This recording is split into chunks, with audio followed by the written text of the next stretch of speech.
আমার মতো আর কে কে আছো যারা চিলি চিকেন বা ড্রাই চিলি চিকেন বানাতে গিয়ে অর্ধেক পকোড়া খেয়ে সাবার করে দাও?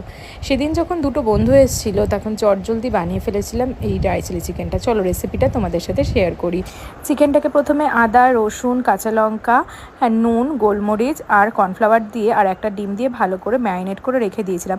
আমি এখানে ম্যারিনেট করেছিলাম 15 মিনিট মতো, কারণ আমার কাছে সময়টা কম ছিল, কিন্তু তোমরা সেক্ষেত্রে 2 ঘন্টা ফ্রিজে রেখে দিতে পারো। তারপরে চিলি ফ্লেক্স ছড়িয়ে আরেকবার ম্যারিনেট করে ভেজে নিয়েছিলাম। আর এদিকে একটা সস তৈরি করে নিয়েছিলাম, chilli sauce, tomato sauce, dark soya sauce আর ভিনিগার দিয়ে। চিকেন ভাজার তেলের মধ্যেই বেশ কয়েকটা রসুন দিয়ে দেবো ক্যাপসিকাম আর পেঁয়াজ। তারপরে সেটা কিছুটা ভাজা হলে দিয়ে দেবো কাঁচা লঙ্কা, যতটা যা ঝাল খাবে সেই পরিমাণ মতো। তারপরে ভালো করে ভাজা করে দিয়ে দেবো নুন আর সসটা। এখানে নুনটা খেয়াল রাখবে, কারণ আমরা কিন্তু সয়া সস ইউজ করছি, আর সয়া সসে কিন্তু বেশ অনেকটা পরিমাণে নুন থাকে। নামানোর সময় তোমরা একটু সাদা তিল ছড়িয়ে দেবে। আমাদের যেহেতু 1 বছর তিল খেতে নেই, তাই আমি দিইনি।